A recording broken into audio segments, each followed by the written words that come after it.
Hello, everyone. Welcome to NJ AI Solution Podcast, where we turn AI into real business results.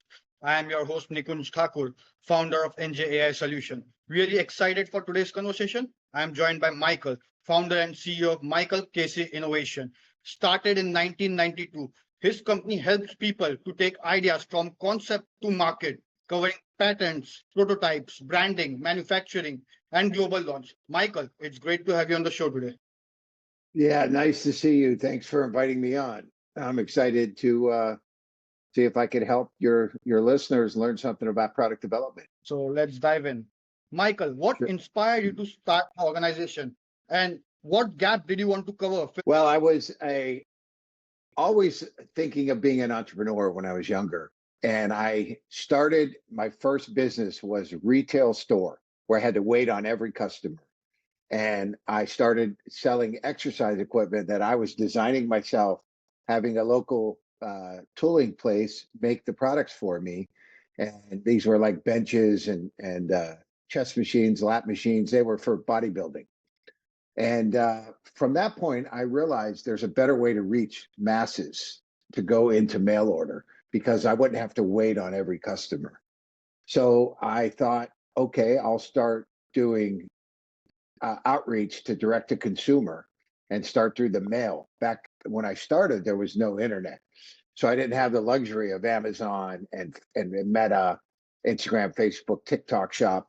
Now it's a lot more opportunity. But back then, you either sent out a catalog in the mail or you put something on television. So there's two ways to reach a customer, or well, three ways. You waited on them at a local market or in your retail store.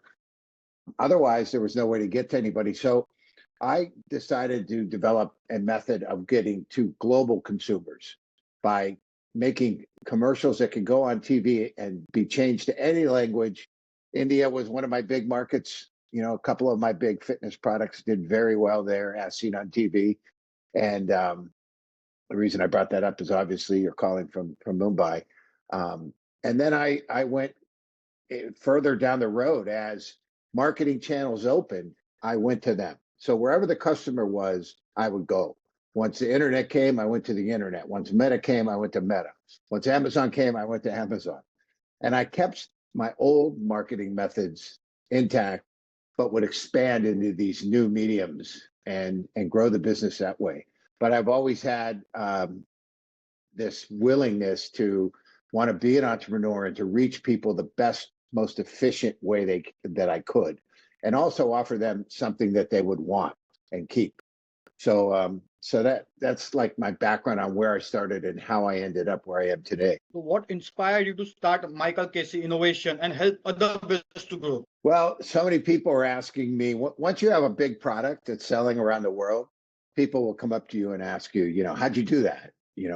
How do I do that? So you get so many, from family members to strangers on LinkedIn, they'll come in and say, I need help. I have an idea. What do I do? And there's so many places around the world that offer you help. But a lot of these companies that offer you help have never done anything but offer help. They've never sold anything. They've never created anything. They've never developed any item. They just use the tools that I have put in place along with other marketers. And they tell you, well, do what those guys did. I believe you should talk to the guys. If you're going to develop a product, you should talk to the guy that did it. You don't go to a heart surgeon to have brain surgery. You go to a brain surgeon. So if you want to get your product out, I developed Michael Casey Innovations. I call it MCI. And that was in order to organize and take the volume of people that were coming to me asking me for help. So I built a funnel where you could come in, and if your product qualifies, I could either partner with you or I could tell you what to do. But what I try to do with MCI is I try to get people not to fail later. I try to get them to fail early, because most products, let's be honest, shouldn't go to market, right? Most ideas are just ideas. And people, what hurts to see is people spending their life savings on a bad idea. So I came up with a method, proprietary method, to get them to fail early so they could be like, okay, my idea is not working. I don't need to go raise money from my friends and family. I spent 5,000 or 7,000 or 15,000 and it didn't work. What a lot of the companies out there do to people is give me 150,000 and I'll tell you if it's going to work or not. It's too late after that. You've already spent the money. So my goal with MCI was to develop a tool to help other people do what I learned the hard way, which is the school of hard knocks, right? I've done it. I failed. I succeeded. I failed again. I succeeded again. I've had 5 or 6 global hits that have put me in the multi-billion-dollar in sales category.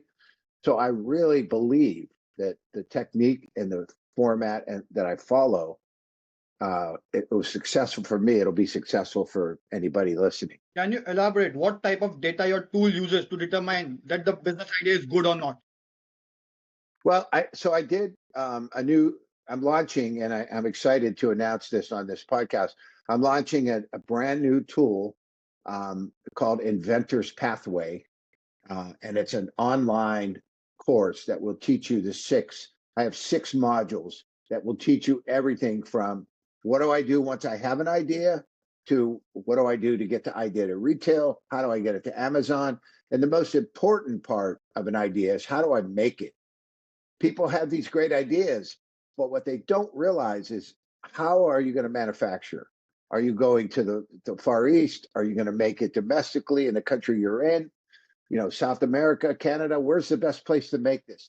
How do I get in touch with manufacturing?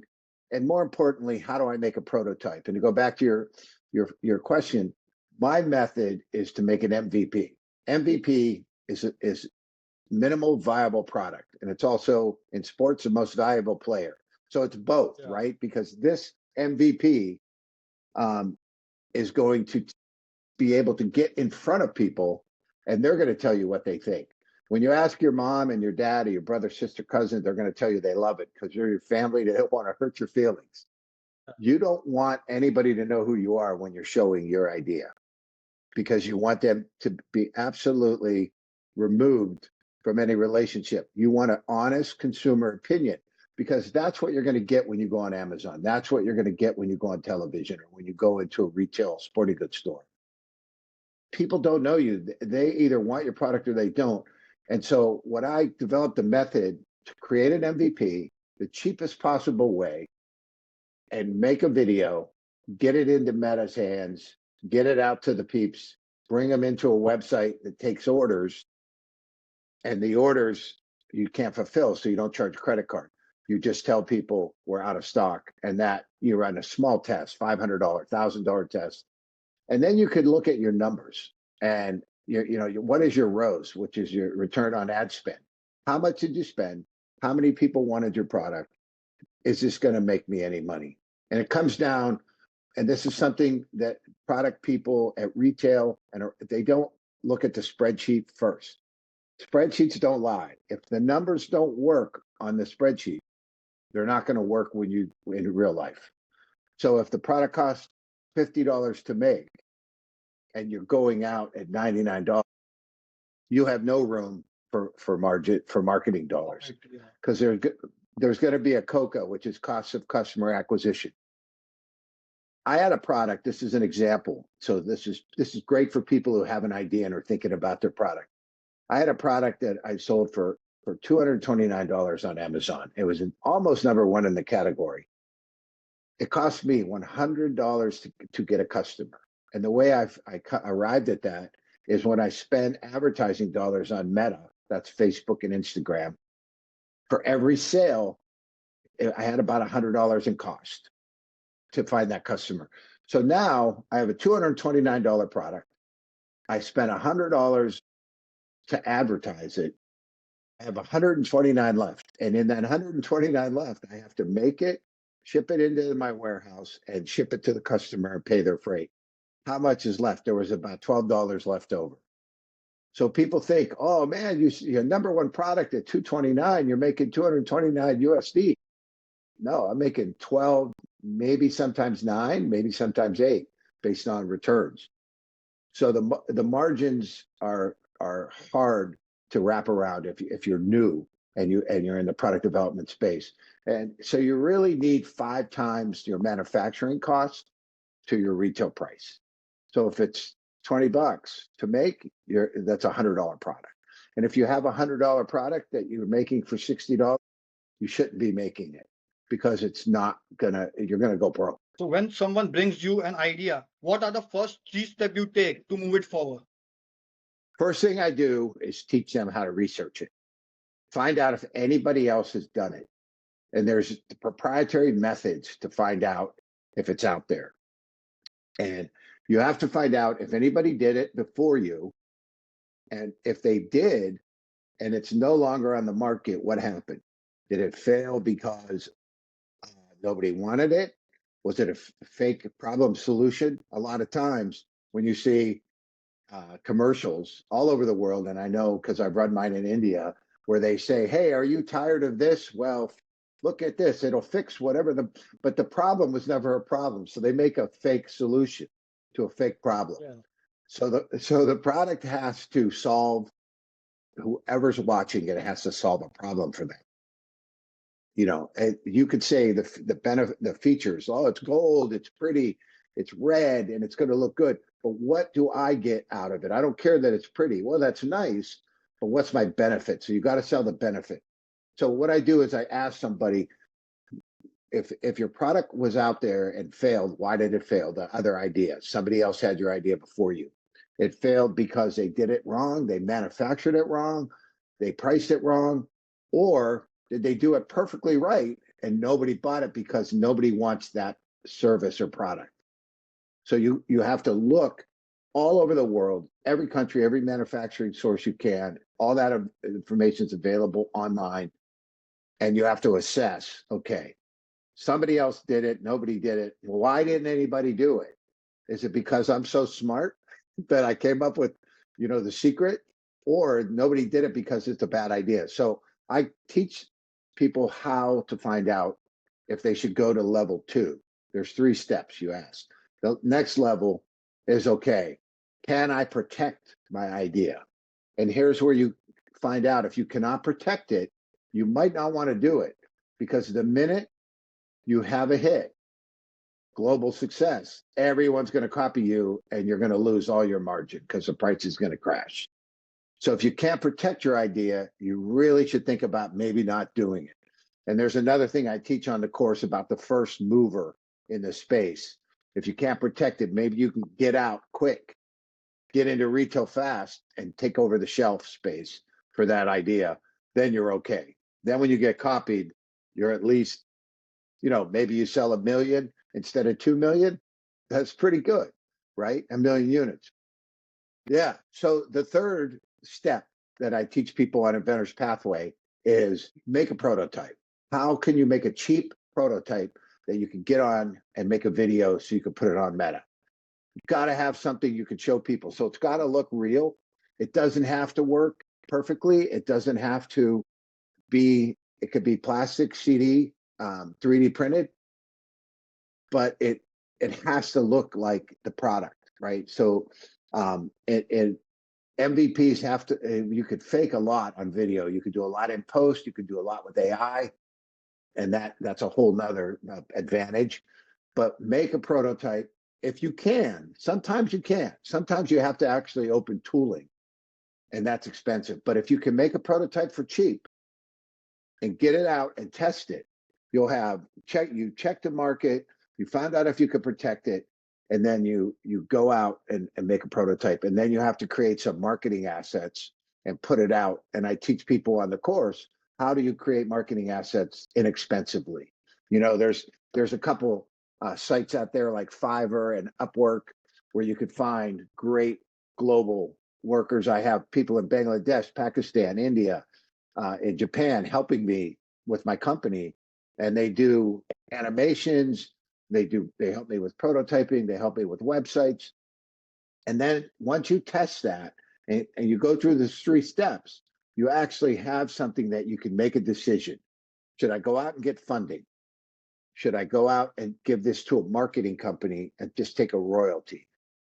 Should I do this thing myself?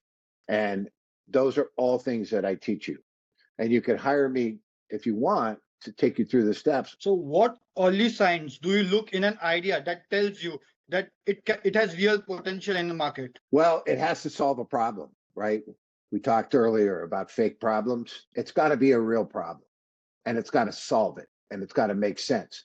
Like there's a famous product out right now. I know it's in India. It's called the pocket hose. It's the hose when you're spraying and then you stop and it folds up.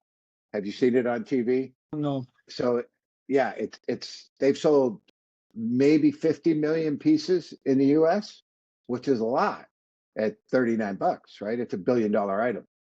It solves a problem because when you have a garden hose and you're outside in your yard, you have to roll it and it's always a mess. Now this one, when you turn the water off, it just folds up by itself. So that's a solution to a real problem. So when you have a real solution and you could do it for a low price, that's gold.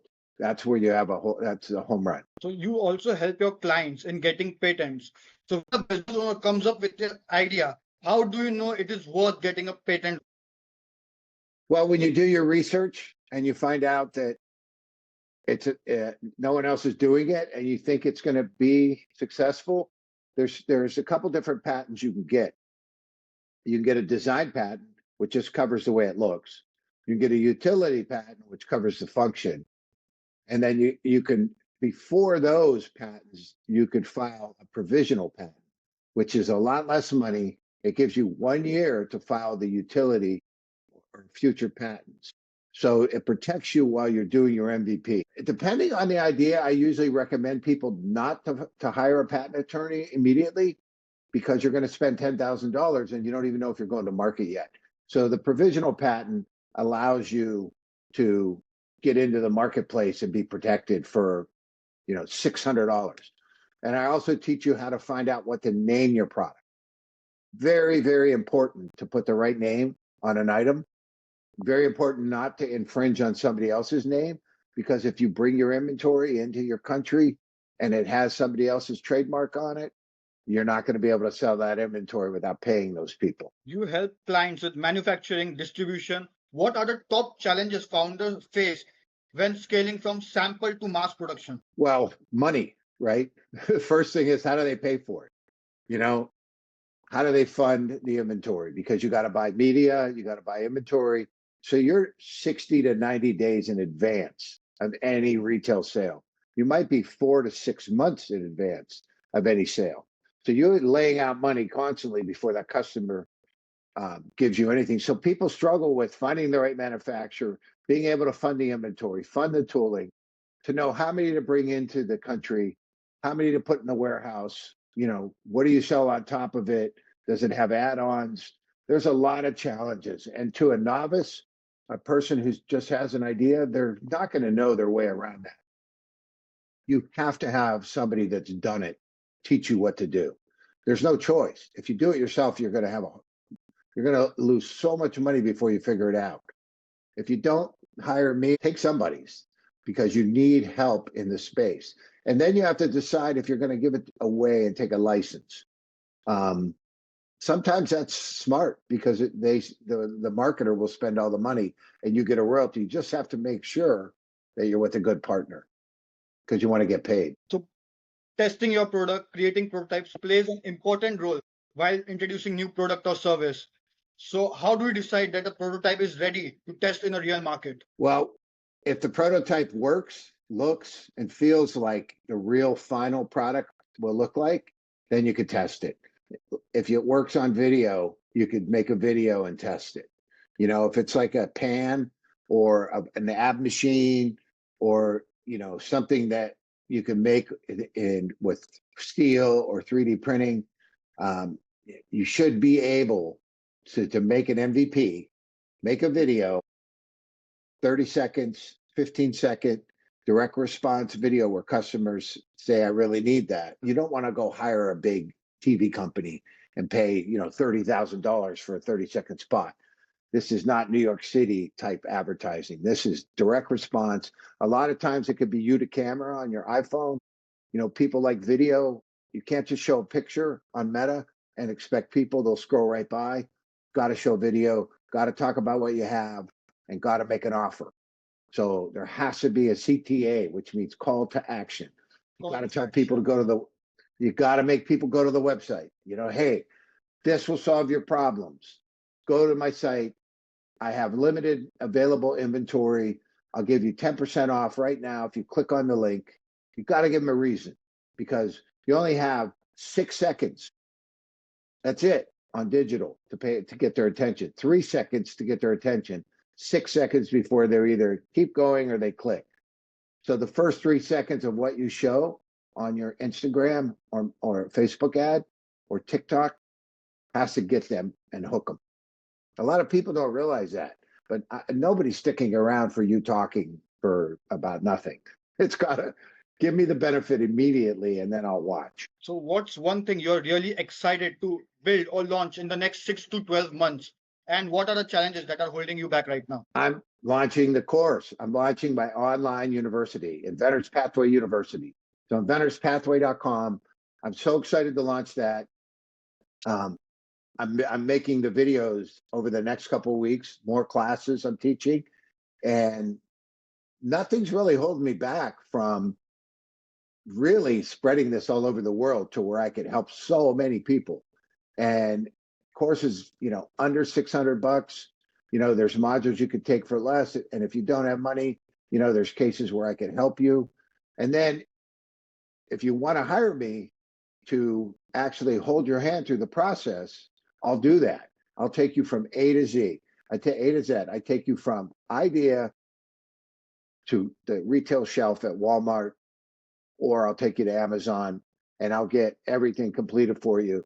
And then my vast network of manufacturing around the world, I'll give you access to that with my engineers and my factories and my prototyping and tooling. And that'll get your product to market for sure.